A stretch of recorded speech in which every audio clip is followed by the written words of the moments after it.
And it's lights out and away we go! What's up, everybody, and welcome back to the GT UK F1 podcast, joined by David. Hey, everyone. And Alan.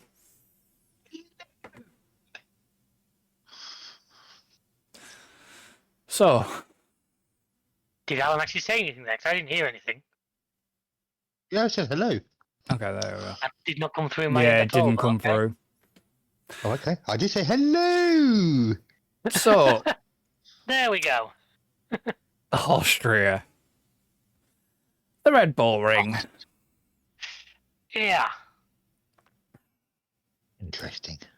And the usual deal, it's obviously I didn't catch any practice.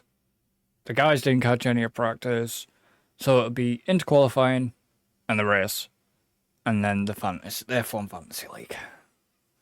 Yeah. Pretty much. I mean, Shall we actually start, first of all, I was mentioning how the Spielberg Austria Grand Prix now has an extension until 2041. Yeah. Making it joint longest with Miami. It's like... we've got to take the positivity that it shows the confidence that they have in the sport Yeah, but...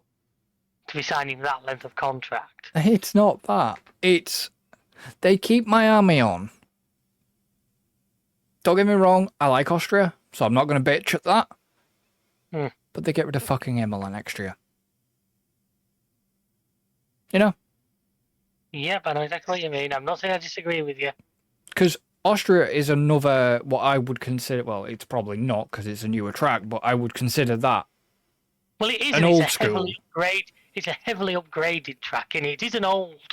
It's one of the old school circuits. It's just had quite a bit of upgrades. Yeah. Whereas the likes of Imola is still very, very close to the original. Well, it had a new upgrade over the weekend. What, who did? Austria. Did it? Yeah, from one of the support races, one of the recovery vehicles took out one of the banners. Oh, did it? I never saw. Oh, right, okay. The only thing I saw outside, I saw that bad F2 crash where the car got flipped over. Yeah, then there was another 4-car pile-up.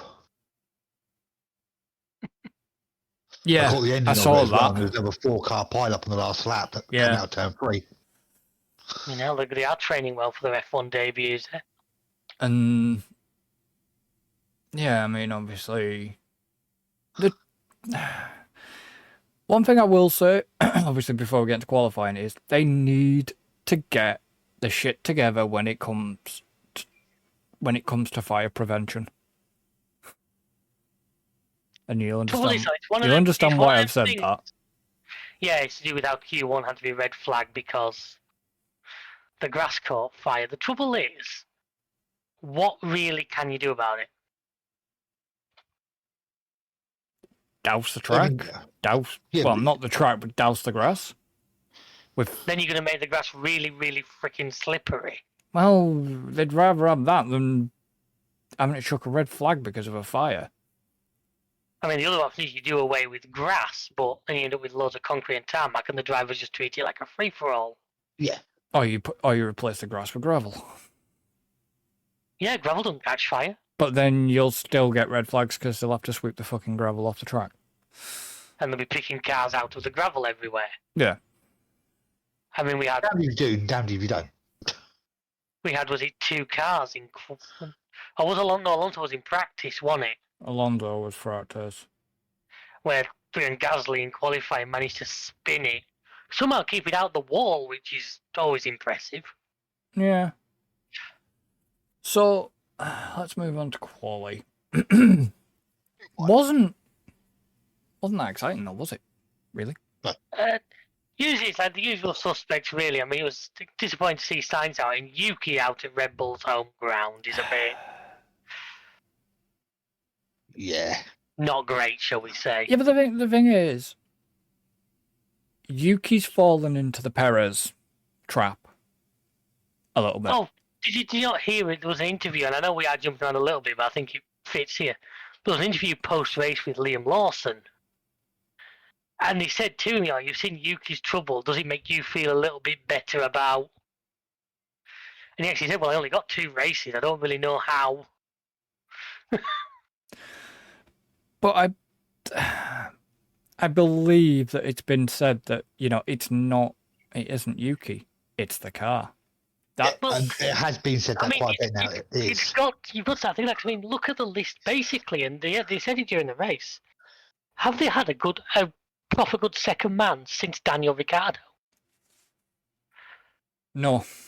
No, I don't rate Ricciardo that highly, so it's a strong thing for me to be saying that.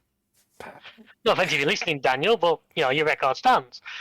Well, I can't really say. I shouldn't really say no there because Perez had his moments, but I'm sat here with a Perez flag on the wall, just to my right. I'm a Perez fan. So, but he did not get on with that Red Bull car. Yeah, but the problem is the car's built around the car is definitely built around Max. Even this. Look, I don't care what it costs, and they need Franz Hermann in that car. He's already in the becking car. That's the joke. But second in the second car to the sim racer. Tell you what, he'd probably still come ahead of some of the others. Yeah, but this is the thing. Is this going to destroy Yuki's career? You'd like to hope it wouldn't, but it's difficult to see how it can do. Because let's be honest, what are we now? Say, at Red Bull's home race, he's knocked out in Q1. Yeah. Now, your home race is always special. You bring all your big sponsors. You often bring a lot of your team's family. The friggin' Red Bull, owner's the son of the former owner was there. There's a friggin' giant bull in the middle of the circuit. And for your car to be out in the first round of qualifying on your track. Well, your second car. It's your car. It's doesn't matter if it's the first or the second car, it's your car. The thing is, Perez has always said, that second car, there's just something wrong with it, and there's always been something wrong with it. Because and they've never fixed it. No. And then they've given Lawson 2 races, and they stuck Yuki in it. Now we know I would still stand now that Lawson did not get enough time. We cannot judge Lawson's performance. Yeah, we can. No, we can't. No, we can't. Yeah, we can't. I don't like him. I know you don't like him, but, I never rated Yuki that highly. Right now, that's being proven sort of. Yeah, but I don't think it's Yuki. Yeah, again, I don't think it's Yuki. I don't think it was Lawson. I'd be inclined to agree with you. But that's the point I'm making. As it stands, it's difficult to say. Yeah, but we didn't. But the thing is, we didn't see much that he doing either.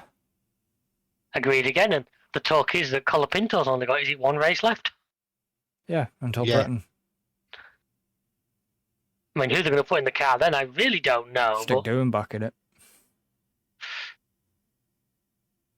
And get Briatore off the fucking pit wall while we're at it. Hey, don't mate, it's going to be back to the golden era, Ben Salim, he's going to get re-elected, Briatore's back. I swear to God. Bernie was back on the fucking podium. I swear well done, David. Now you're getting soapbox out. I swear to God.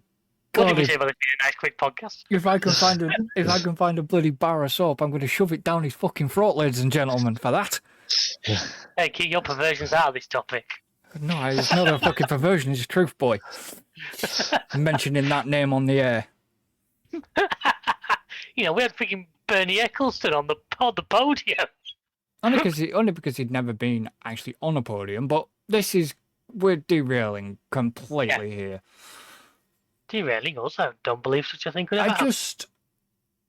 I just think now that the Red Bull car in 2026, it needs to be an even match. Yeah, but I can't see how it isn't. I can't see. I think the Because trouble I is think Max just has a very unique driving style. Yeah, but I think the second car is set up more around Max. It's Yeah, but the trouble both is, cars have got to be set up towards Max's drive, towards the way Max drives, because yeah, but the trouble is, depending on exactly, and this is where we're not engineers. It might be difficult if the car's, and it's not just a case of setup; it's how the car's built. Now, if the car's been built to a Max, certain way, and Yuki just can't handle that style, then unfortunately it's very difficult to they set can't. up that out. Well, they can't. They can't unengineer it right now. This is why I say that the 2026 car needs to be leveled. It needs to be a level playing field between the two drivers. It has to be. Otherwise, The problem with that is, if you do that and then Max stops performing, all of a sudden you're sixth.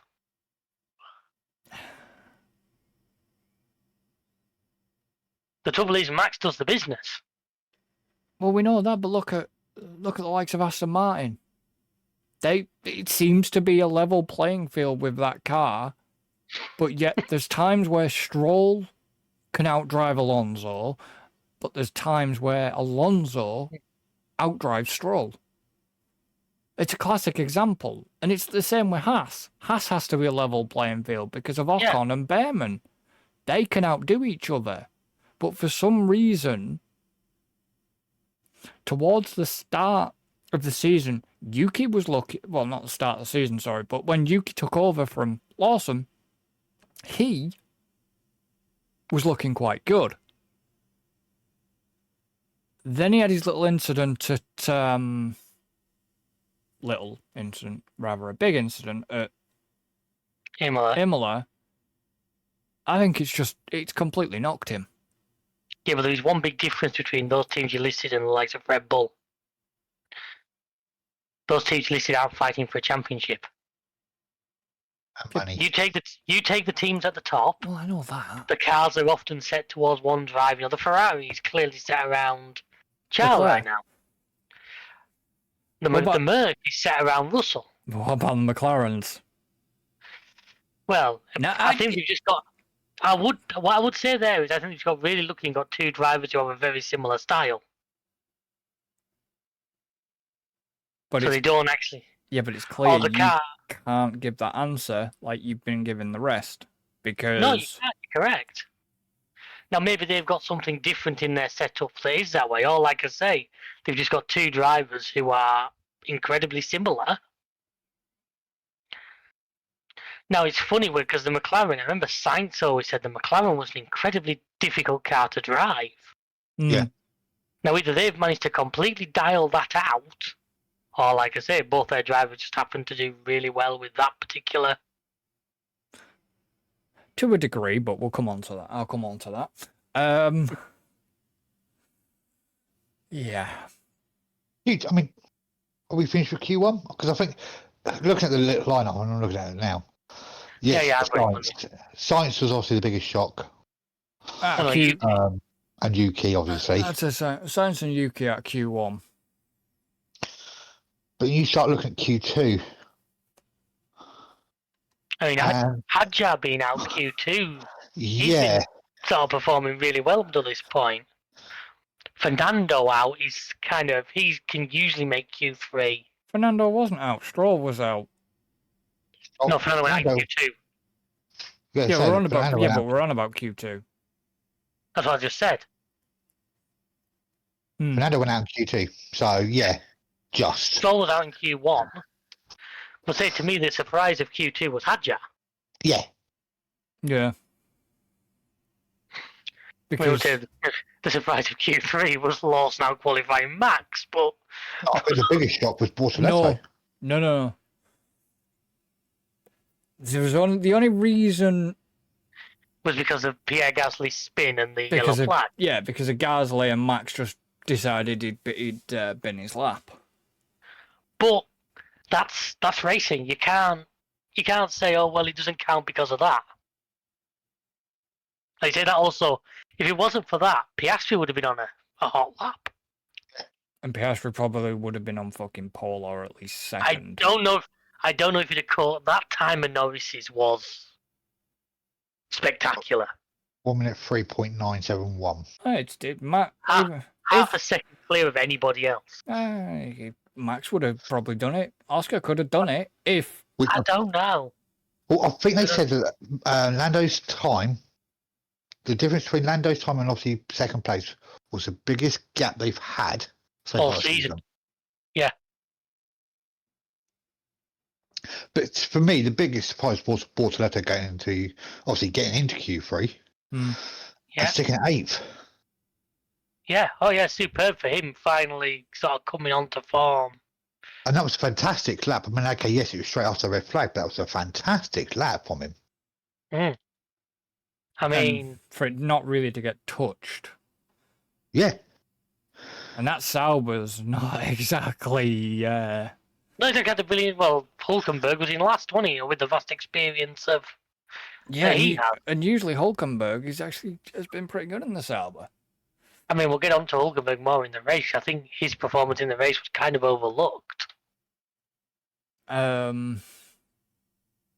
yeah, again, Russell's up there in top 5. Yeah.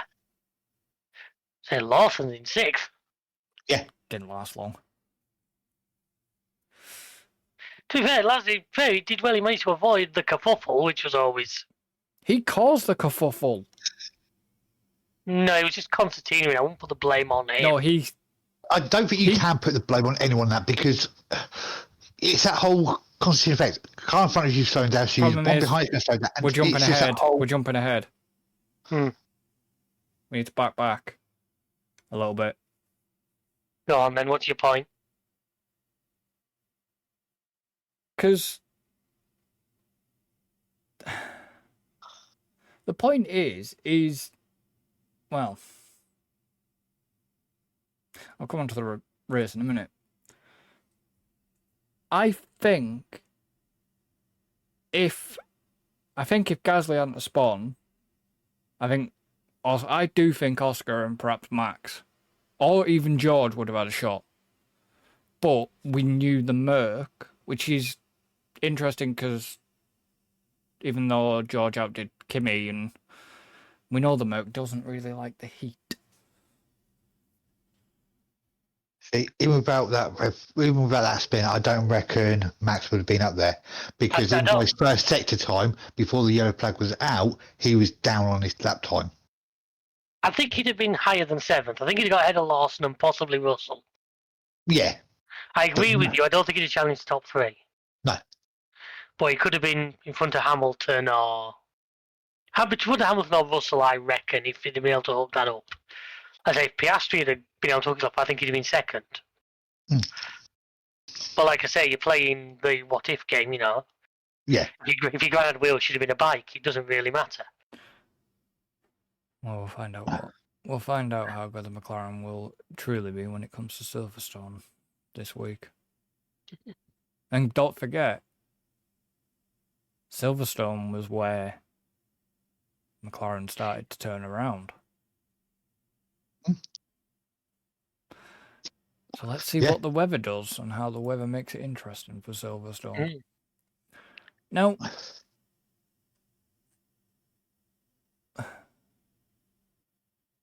why did Hulkenberg?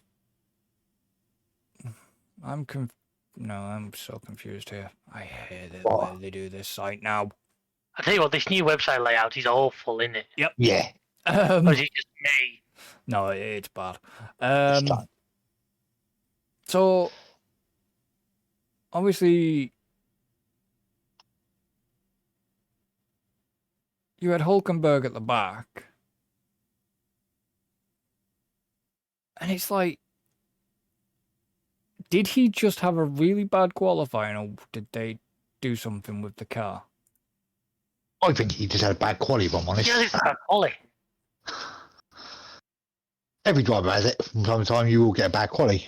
The trouble is, the way the system is now, they get 1, maybe 2 runs if they're lucky. All it takes is one little mistake on that second run. And you're not carrying enough fuel or enough battery charge to be able to, even if you've got the time on the clock necessarily, they don't want to be carrying the fuel to do more laps. That's more weight. Yeah. You know what I mean? It's not like the game where we just load the cars up with fuel and drive solidly for the entire session. So if you don't get it, if you don't hook it up, and if it could be anything. You could get traffic. You could just make a mistake. But I think it was just a bad qualifying session for him. You say even with his experience, it happens. So obviously, did you guys catch the national anthem? Yeah, I did, and I was expecting some sort of rock anthem. Yeah, was it there where we had Nightwish the other year? Because obviously I had a memory come up saying about 4 years ago how was it yours, David, watching it, and we sat there and said it was a rock anthem. Yeah. Yeah. Was it? Go on, Christ, I remember that. But I don't know. This year was just weird. Yeah, it started off a bit weird. Started off with a dance. Did you? I think I finally sat down at about 5 minutes to lights out because I had people here. Well, the anthem's usually 5 minutes to light, so isn't it? Almost been just after that. Because, yeah, it was a little bit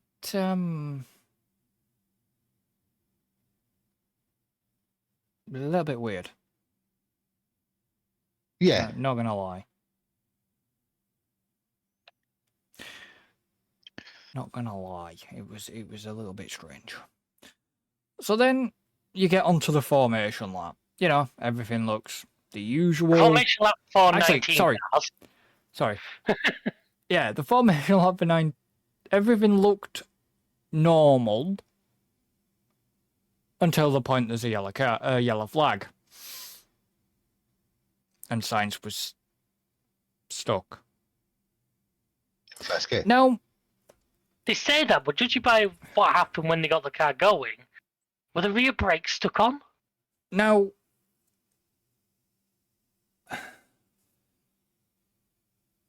why did the marshals touch the car and then back the fuck off? And Because then he carried on going round to the pit. I think what happened there, I think there was a combination of slow response from the race steward, I'll say it. I'm not trying to set Chris off here on a race director's rant, but I think there was slow reaction from them to what was going on. Because I think what happened, and don't forget as well, you've got the slight issue that it's a very short lap.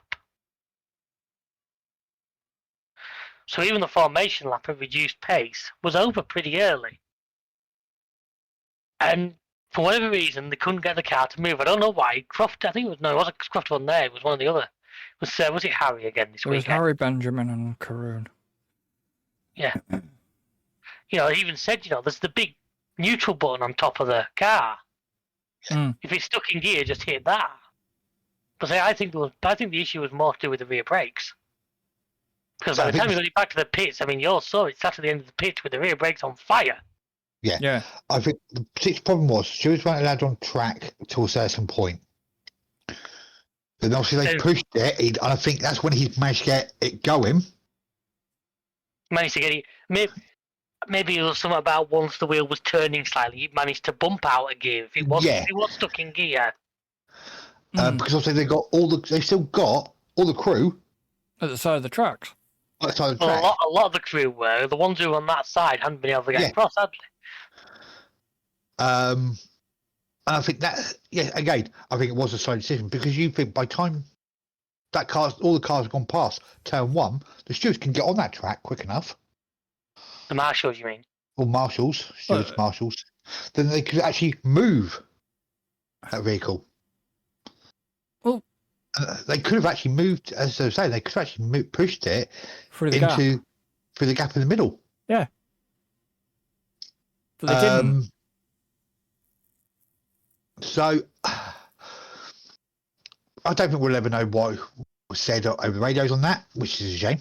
As to why it took so long. But it's one of them things. And yes, lucky enough, he did get going to finish the lap, put it into the pits. Put it in the pits and then explode on Yeah. brakes. I think it's more than just brakes. No. I mean, what is it with Carlos Sainz and setting cars on fire at Austria? Yeah, because wasn't that where he... He was there, was it 2 years ago when his Ferrari detonated? Yeah. The famous Conor Moore line singing "My car is on fire." Yeah, but it's just the reaction was too slow.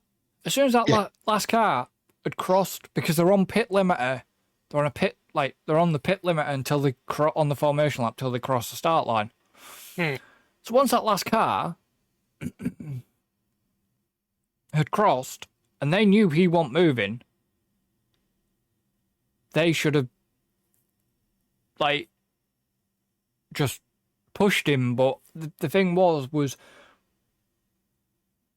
if now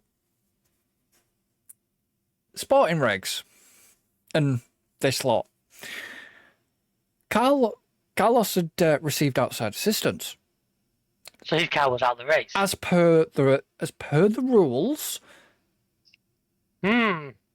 This is what is it? Hang on, is it because can I throw you a counter to that? Wait, because I think what they've done was they aborted the race. Let Dippy speak. Don't worry. Wait, because he'd already received the outside assistance, so technically he should not have been allowed to restart. Regardless of whether it was the aborted start, his car had received outside assistance from the marshals. As per that's the sporting regs, that's a little bit of indiscretion there. But technically the race hadn't started yet. I mean, the cars are pushed onto the grid slots by the mechanics, so by your definition, they should all be disqualified at that point. At what point do those regs kick into effect? On the formation lap. Technically, he hadn't started the formation lap yet. It wasn't an aborted race. No. It wasn't an aborted race, it was an aborted start. I didn't say it was an aborted race. At no point did I say that was an aborted race. It was an aborted start. So, but even though he hadn't crossed the start line, the formation lap had started. So technically, he still received outside assistance.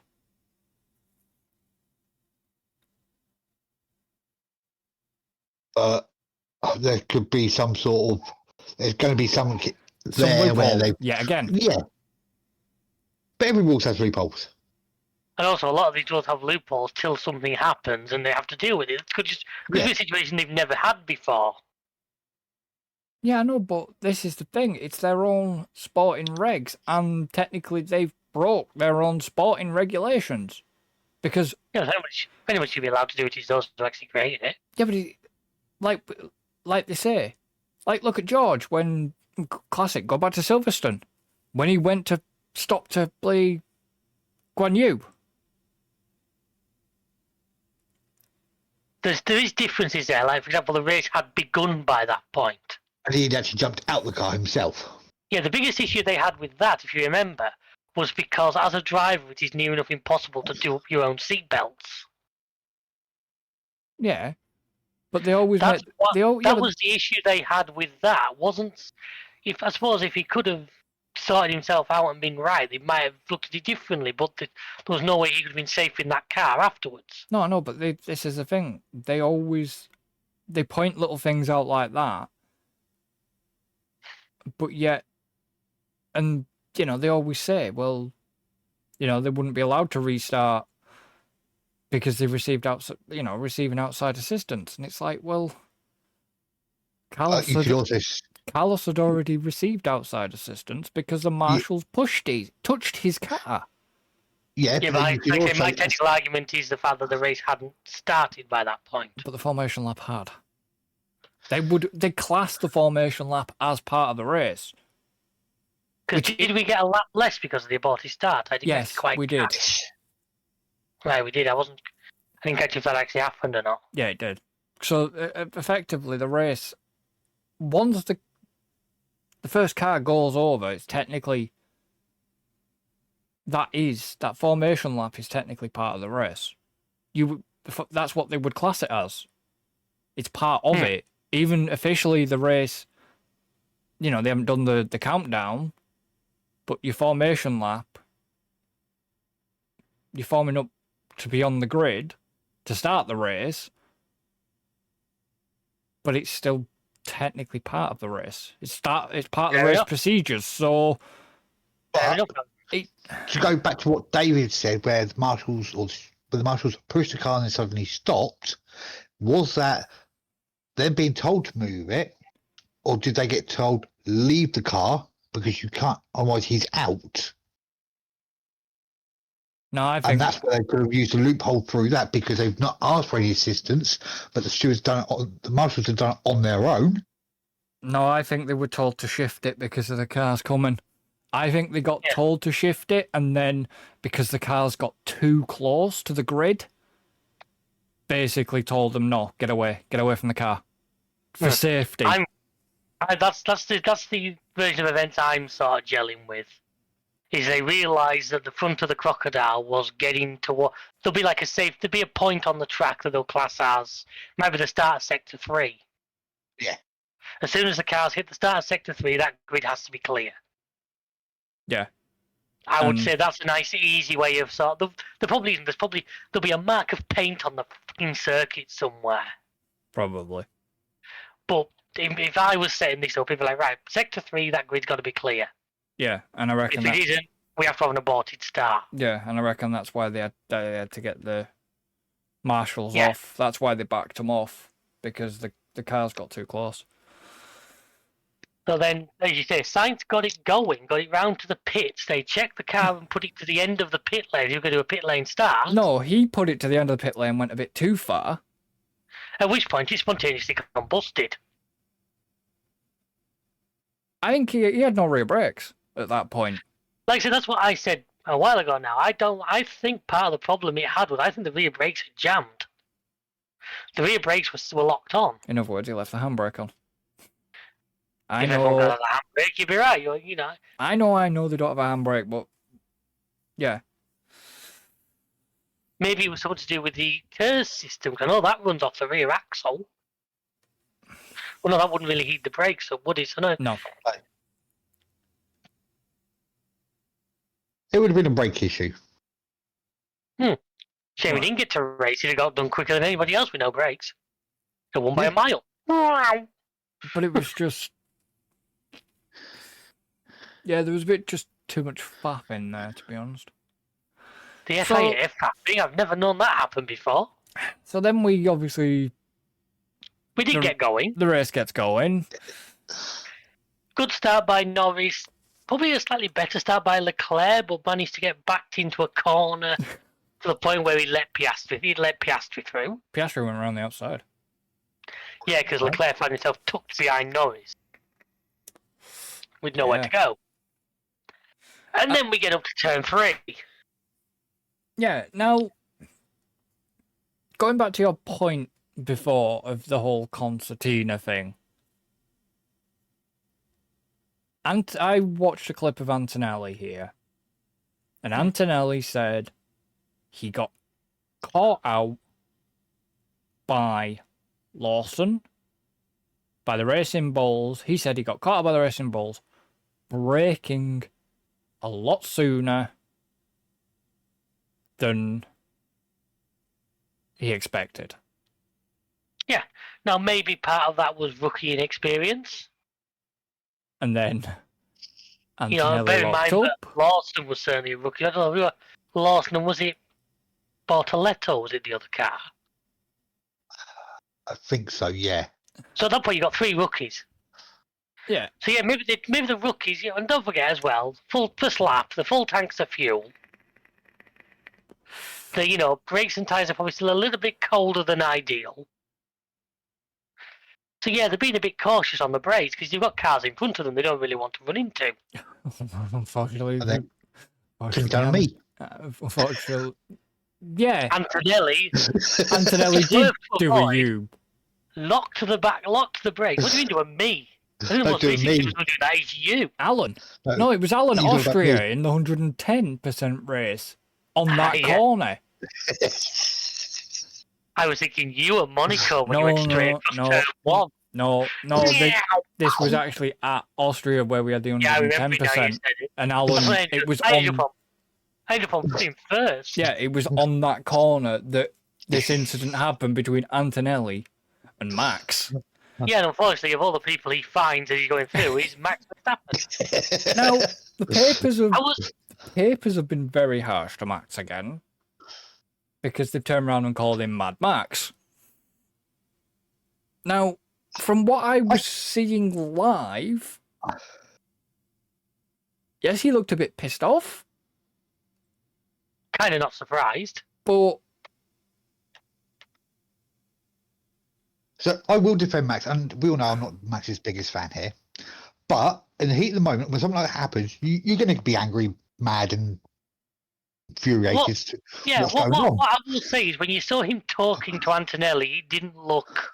No, once he realised what had actually happened, even he admitted it happens. We've Yeah. all been there. but the thing You know, was, you saw him go and talk to Antonelli after the incident as they walked back off the track, and it didn't look like the famous when two drivers trying to fight. It wasn't Schumacher storming into Coulthard's garage that time. no.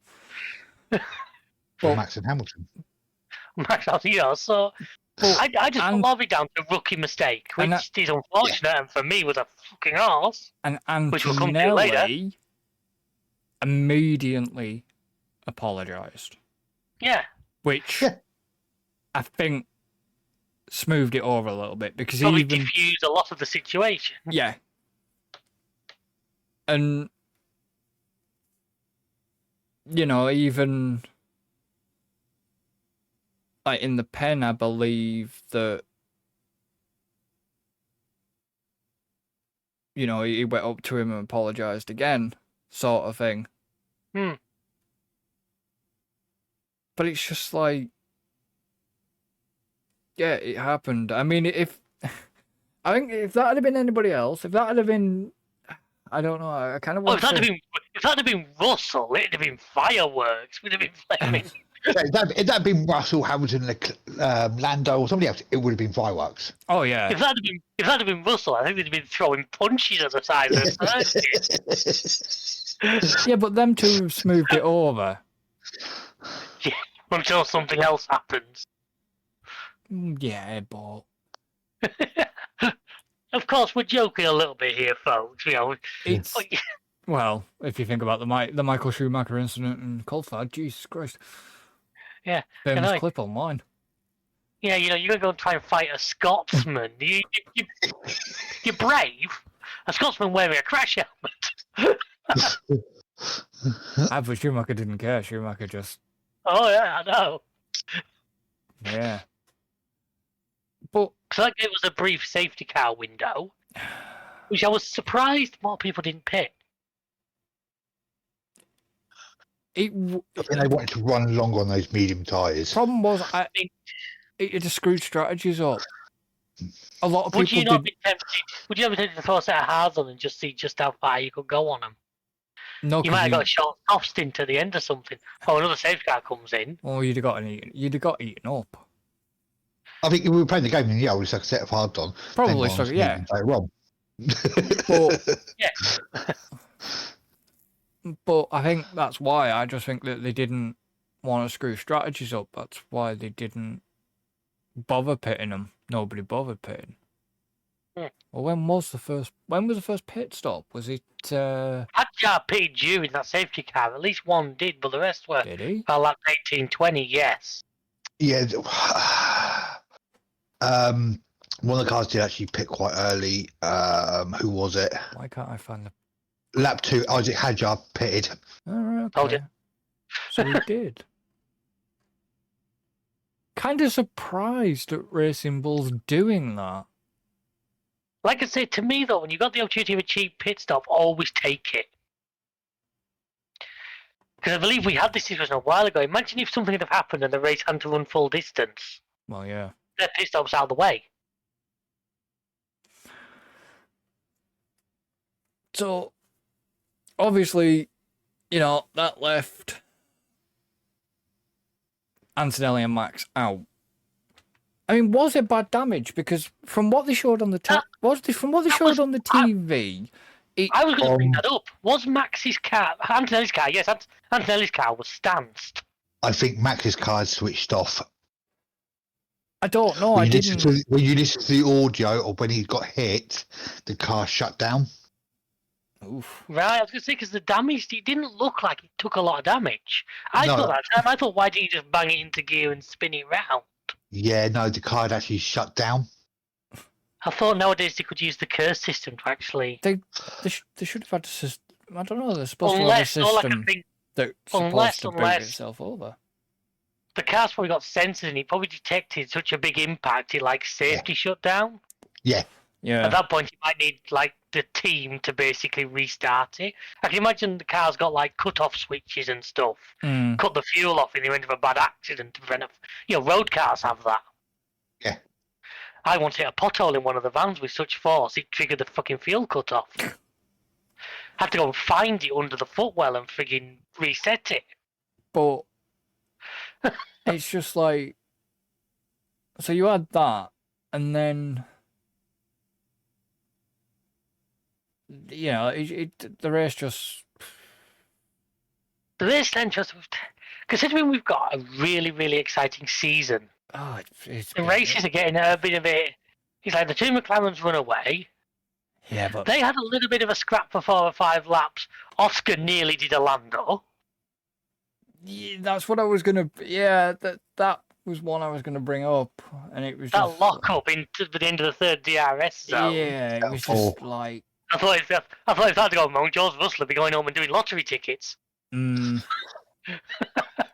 it was just ooh, that was a bit risky, Oscar. I think he got told, didn't he? Yeah, but obviously he's got a championship to think about as well. I mean, let's give McLaren credit. They're letting him race. They're letting him go for it until it looks like it's going to be a problem. And they rein him back in. And I can't actually argue with that at all. Well, that's it. They turned around to Oscar and said, look, you call it. If you think, you call how it is. If you want to race him. You just want to sit back. I think they also told him that particular thing was too far. Yeah. They did tell him. They said not to do that. Let's not do that again. Sort of thing. Because it kind of screwed his tyres. They nearly screwed him and his teammate. Yeah. Yeah, if we'd had the second week in a row of the two McLarens coming together. Yeah, but it's a strong performance by the McLarens, though, this weekend. Oh, that car. Because, like I say, I thought Red Bull would bring the thunder this weekend. Now, okay, maybe Max getting knocked out and that didn't help. And I think Max actually turned around and said that they wouldn't have won it because the car just wasn't strong enough. And that's come from Max himself, knowing they don't have the same pace as the McLaren Red Bull. Yeah, but the thing is... Charles said that about the Ferrari. He said even they didn't think they realistically were playing for third. Yeah. They knew that. But the thing is, it's...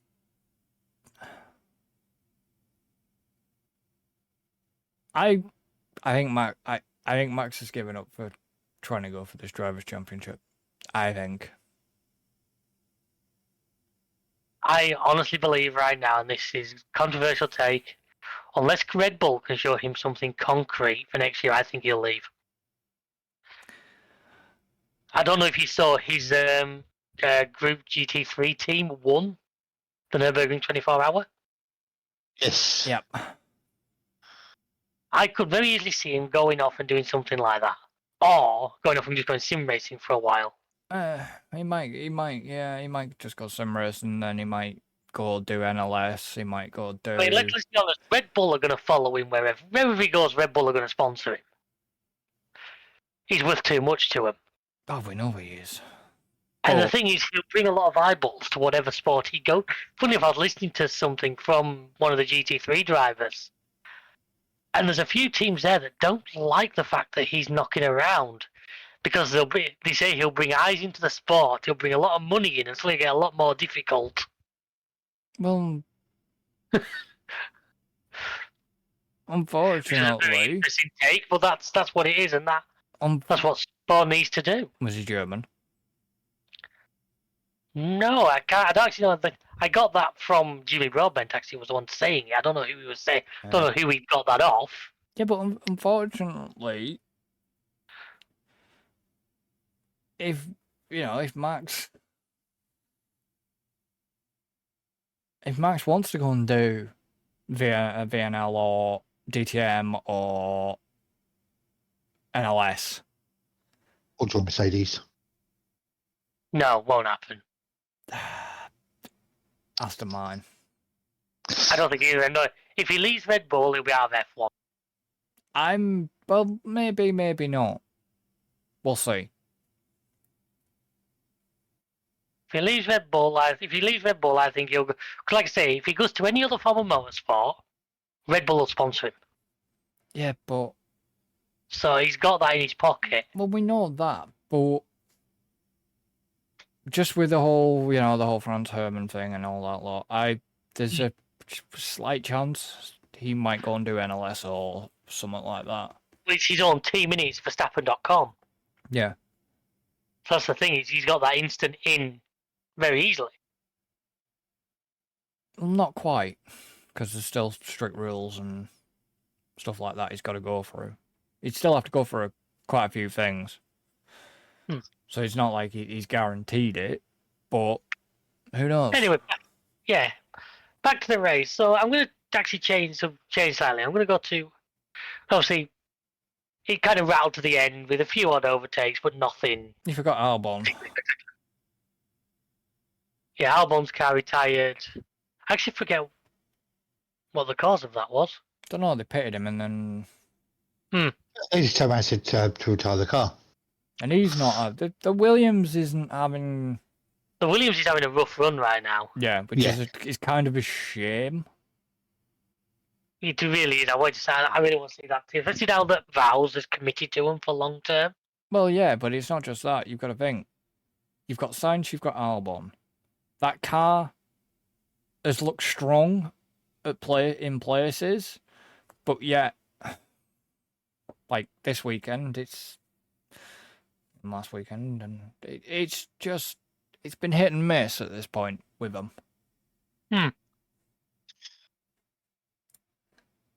It really. For me, one of the strongest cars out the whole weekend was Sauber. Yeah, I was going to say that. I mean, Bortoletto, first points, 8th place, fantastic. But I would say Hulkenberg, 20th to 9th. Yeah. I mean, that kind of flew under the radar. But that was a drive and a half. So, I mean, okay, he did get overtaken by his teammate, but... No, he didn't. No, he didn't. No, they gave it to him, basically. They let him through. Yeah. Hulkenberg, the team orders, because obviously, he was being a team player. But Bortoletto was quicker. You can see that. So I have a question then. Without looking, which driver hasn't scored any points? Franco Colapinto and Doohan. Well, Doohan, obviously, because he's not driving, but... And Colapinto. Colapinto's the only... There's one other in there. No, Colapinto. That's it. Colapinto and Doohan. They're the only... So if he doesn't do anything good in Silverstone, he might end up with the same accolades as doing. Finish the season without scoring. Yeah. And that's the thing, it's... Everybody scored, but him. Which has got to be a great sign for this season when all but one driver's managed to score points. Yeah. I mean, I loved the battle between Alonso and Bortoletto. Considering Alonso's his manager. The thing is, though, I think if Lando hadn't been trying to lap them, I reckon Bortoleto would have got past him. Probably. I reckon it depends on when he was got overtaken by Lando. I'm surprised Bortoleto didn't do the old trick of following him through. It couldn't, because I think I don't think those. I don't. Plus, to do that on Fernando, you got to get up pretty early in the morning to catch Fernando with trousers. I mean, obviously, was it? Oh no, the pen it was between Bortoleto came up to Max and Max congratulated him on his points and Bortoleto had said thanks for your help. So it seems weird because obviously you saw the thing of Alonso going up to Bortoleto and Yeah. Like I say, he's his manager. part of his management group. So it's got to feel good for Alonso to see the drivers he's basically supporting scoring points. That's good for that's good for him. It's good for him, but he took Alonso a while to get some points. And Alonso and Stroll at this point are joint on points. Yeah. 14 each. But see, I wonder if, even though Max is racing, I'm wondering if he's willing to help out some of the drivers, like Bortoleto, for example. Because why would Bortoleto say thanks for your help? Maybe he's been working with him off track or something. You never know. No, but this is what I mean. You know, and I'm sure there's like other. Is Max not realizing that obviously, the championship's not there anymore, but maybe passing experience or whatever down to the rookie drivers, maybe helping them a bit. Could be. Just with obviously, like I said, just with Bortoleto saying that to him.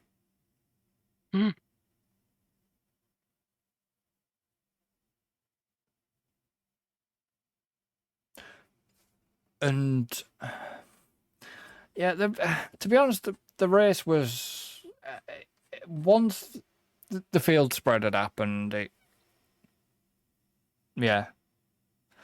And I mean, let me put it this way to you: could Oscar have caught Lando? Possibly. Towards the end. Yeah. Yes. I would have said yes. The only thing that I think hampered Oscar was the lap traffic. I think he got hampered by traffic for catching him.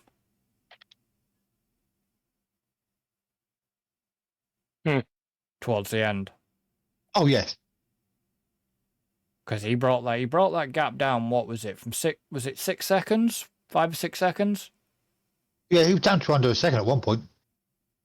But then he hit traffic and yeah. Anything else you want to mention before I move it on to the fantasy? I think driver of the day was Carlo Pinto.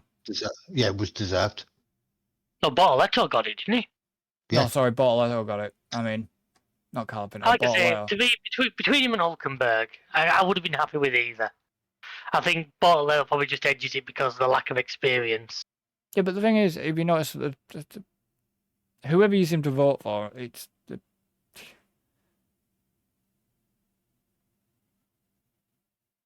not the usual crop up.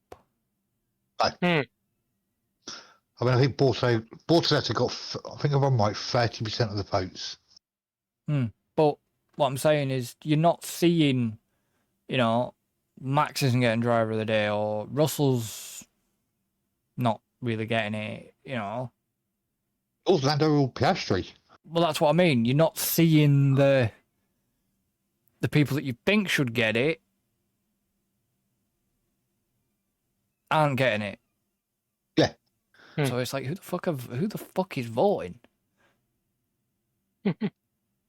But we know that, like, for the likes of Carla Pinto, Bortoletto, they kind of have a strong following.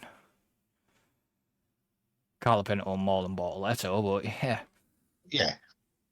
So, right. So, now this is a part that people are probably not going to like. Just let me get this. Let me get this up on the screen. I wonder why he won't. So. No, moving on. End of the podcast, folks. Thank you for listening. All the usual places. We'll see you next time. Goodbye. Okay. Fair enough. You actually didn't do that bad. But, anyways. Yes, but what did I do to get there? Hang on. I'm going from the bottom to the top, like I usually do. We know a man who likes to start at the bottom. So, obviously, Angela only had like 53 points. I don't think she's taken that much attention into the season after she set the team up, let's be honest. Yeah. Sat there with 4 million quid to use and... Yeah. Adam, on the other hand, yes, he's got 2.3 million quid to play with, but got a bit hampered by the likes of Albon and Antonelli. And Williams, of course. Ryan on 161. Now, we know how strong Ryan was last season. Yeah, but the money situation's a lot different this year. No, the values have changed. Yeah. Last season he had pretty much all McLaren, didn't he? Which you can't do this year. Yeah. So then we had got Logan in 5th with 174. Obviously, Sainz, Albon sort of did him on that one. Now, this is a surprise to me. Simon down in 4th. He's only got the one negative, but he's just not got a huge amount of positives. No, and also it was Norris and McLaren obviously are fairly high, but the rest of these are just low scorers. Yeah. And then obviously you've got Alan on a straight 200. Albon let him down. Albon let Alan down. You've got you on 204. Now... Max and Kimi let him down. Kimi let me down by running into my other fucking driver. No. So, David... I'm surprised you played that chip very early. No, right I don't. I thought this weekend, Red Bull will turn it up to 11. How fucking wrong were you? Well, no, I wasn't, because they might have done, but we didn't find out, because in 3 corners, 11 done good so far. Well, like I said, the fact that Antonelli ran into him, and the fact I watched that happening, and I just saw my fantasy league going, poof. Hey, in all positive though, he'd still got 1 point for Red Bull Racing. Yeah. Yeah, so Yuki I can blame partly as well. Because Yuki. Yeah, they got -20 for a DNF, but they got so many other little positives. 2 race position gained and 5 for they got the 1 point. They got the 1 point in qualifying, I think. Yeah, because it's 4 points from qualifying position. One driver Q3's 5 points. Race position gains 2 points. And race overtake 5 points. Yes, they earned 21 points, but then lost 20 for the DNF. 20. So, yeah, David tried to play his hand, and his hand got swiped. It was the kiss of death, wasn't it? Well, the thing was, as soon as I saw Antonelli and Max come together, I thought, oh, well, there goes the fantasy team. You know what I mean? I instantly thought that, because I thought, well, David's got Antonelli. Quite a few of us. I've normally got Max. No, you don't know. Antonelli's part of my setup. Yeah. So, and I didn't know you'd done changes. So at this point, I was like, well, ooh, there's David on a David's little. Well, there's David losing some points, basically. Hmm. And, yeah.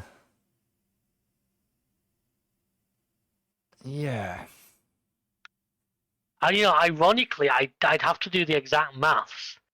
I may have scored more points leaving my team as it should have been. You Probably would.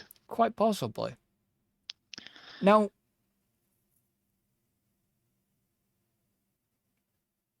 I kind of want to know how I In fact, I got. would have done. I bet Hulkenberg scored bloody good points. Hulkenberg would have scored you good points.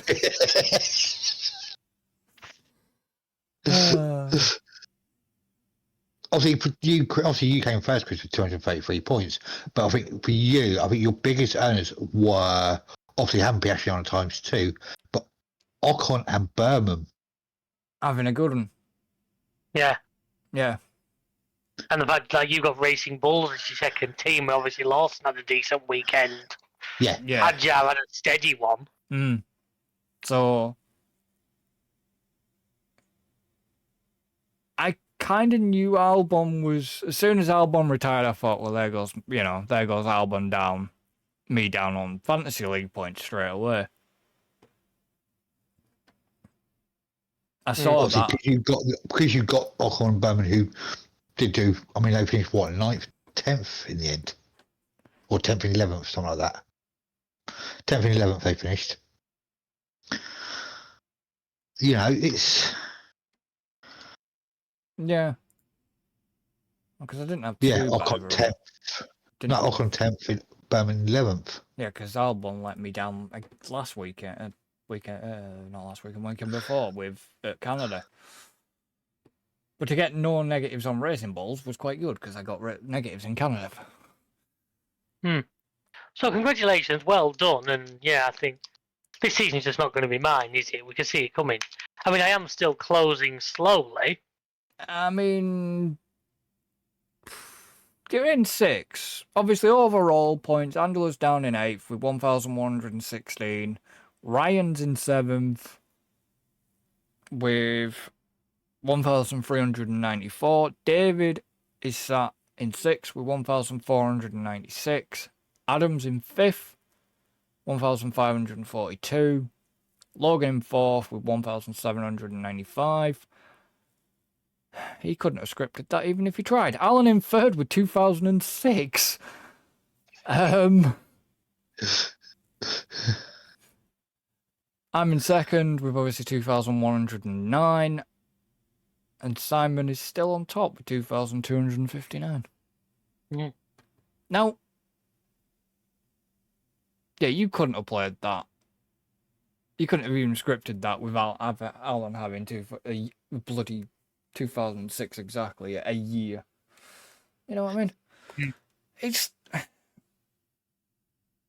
still plenty of time. Oh yeah. Oh yeah, there's a lot of time. Yeah, I'm not here saying, I think I'm out, I think I'm done. I'm just saying it looks like it's going to be a very uphill struggle. My goal by the end of the season is probably going to be to knock Simon off the top. But it's my goal. Whether I'm going to be able to or not is another question. Because yeah, he keeps. I mean, if he keeps having. The trouble is, and I've said this before, we're all crossing. We all have so much overlap. Yeah. That it's very difficult to make a big jump. Because generally speaking, we've all got one of about 3 people as our main. I've got Piastri. A lot of you guys have Norris. I don't. I have Piastri. Yeah, I said some of Norris have Piastri. And I think pretty much everyone's times 2 is on one of those 2. Well, put it this way. Yeah, Angela's got Norris, Ryan's got Norris as times 2, Yeah. David's got Piastri as times 2, Norris times 2 for Adam. Yeah. Everyone's got a McLaren as their times 2 right now. Yeah. I think everyone's got McLaren as one of their teams. No, Adam doesn't. Sorry, he has Williams and Haas. I was surprised at Adam. Ryan doesn't. Ryan I doesn't. was kind of surprised He at doesn't. Adam not But the point having I'm it. going to make is, for any of us to lose big points, we'd all lose big points. Yeah. Yeah. Because the only way any of us are going to have a really horrible weekend is if McLaren don't do well. Yeah. We're going to hit everybody. Oh yeah. Unless one of us sticks on that auto DRS and friggin' one of the other guys has a blinder and the game just throws it at them. Mm. We don't know who's burned that chip yet and who hasn't. I think I have. I Yeah. have not, to this point, No, I haven't. I have not used any. I've used 3 out of 6. I've used one, which was my no negative. Oh no, I've used Yeah. one chip. I've used 3 out of 6. But there's that wild card there. Which, if you pick that right and say Antonelli or Russell or somebody has a blinder. Yeah, that's only if you. That's just to make unlimited change for the next Grand Prix. No, it isn't. No. Not that Well, one. The yeah, one I'm that on is- about, the auto DRSs will automatically add 2 times Yeah, to your best performing driver. No, you. Which one? because you The said wild extra- card. Extra DRS? You've got the extra The extra DRS. DRS. Is it apply a times 3 point boost To any of your drivers. to a driver of I've your used choice? that. The autopilot, it will automatically give the DRS 2 times boost Yeah, Override. to your. And that's a problem because so the top scoring driver will automatically get DRS boost times 2, right? Overriding manual selection. So technically, if you've already got your 2 times on, let's say Oscar or Norris, they have a You good burn one. it for nothing. You've burnt that chip for fuck all. Yeah. Yeah, but that's the risk, isn't it? Oh yeah. unless you can. I'm not sure whether you can use more than one chip at a time. No, you can't. You can You can. only one chip can be selected per race week. Oh, for example, if I'd have used that the weekend that Russell won or something like that, I'd have been laughing. Possibly, yeah. So yeah, okay, right. Any finals? What do you think Silverstone's going to bring us? Do you reckon? Rain and fun. I hope it brings. To be honest, I hope it brings a little bit of weather. Norris is going to want to do well in front of his home crowd, but so's Russell. So's Hamilton. But Piastri is going to want to keep his championship lead. He hasn't got a lead, he's 8 points behind. Is he not? Or is he ahead? Okay. No, Yes, Piastri's he's ahead, 15 sorry, now points. I'm the wrong way around. Yeah, Piastri's Yeah. 15 points ahead. Piastri is 15 points ahead at this point. He's going to want to keep that lead. Yeah. But saying Norris is going to want to put on a good show for his home crowd. So is Hamilton. Oh, that's the other thing I want to say. I'm seeing the F1 movie tomorrow night.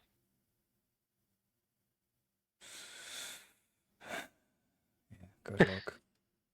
So you'll get to hear on Wednesday what it was like. I heard it's been panned. Not gonna lie. Yeah, but so was the Minecraft movie and I enjoyed that. So I'm going to but Minecraft movie's different. I know it is. Look, I'm going to go and see it anyway. So you'll find out on Wednesday what I thought of it. Oh, for people wondering when that video will come out, about 2029, knowing Christie's scheduling. He thinks he's funny. But you got any final thoughts on? I'm looking forward to Silverstone. I want a bit of a, as we were saying, a mixed weather condition race. Spice it up. Okay. So I'm gonna obviously timings are at UK times for Silverstone. So Not obviously, surprising. obviously 4th to the 6th of July. Obviously 4th of July practice 1, 12:30 till 1:30. Also on the 4th practice 2, 4 o'clock till 5. That seems a bit of an odd time, but anyways. Obviously 5th July practice 3, 11:30 till 12:30. Qualifying also on the same day at 3 till 4. And then the race on the 6th at 3 o'clock. And one more thing I'd like to add. I'm gonna say, obviously, I'd rather say it now than obviously next weekend, but I'll probably end up saying it again next time we record, but obviously happy 4th of July to any American listeners. I was just thinking that as you read the dates out. I mean, unfortunately, you ain't got Sargent on the grid anymore, so No. your boss letter one is the nearest. So, yeah, we're going to finish this one here and end this one here. So, obviously, thank you to everybody for listening. Do appreciate every listener we get. And obviously, thank you to Alan and David for being here. Welcome as always. It's been a pleasure. Obviously, if you can still join the F1 Fantasy League. Any points you have accrued at this point, anyways, throughout the season, they'll get added anyways. So you can still come and join in. Link for that is on the top, and obviously go and check out the gaming channel as well. And we shall see you the next one. So until then, adios amigos. Later, folks. goodbye for now.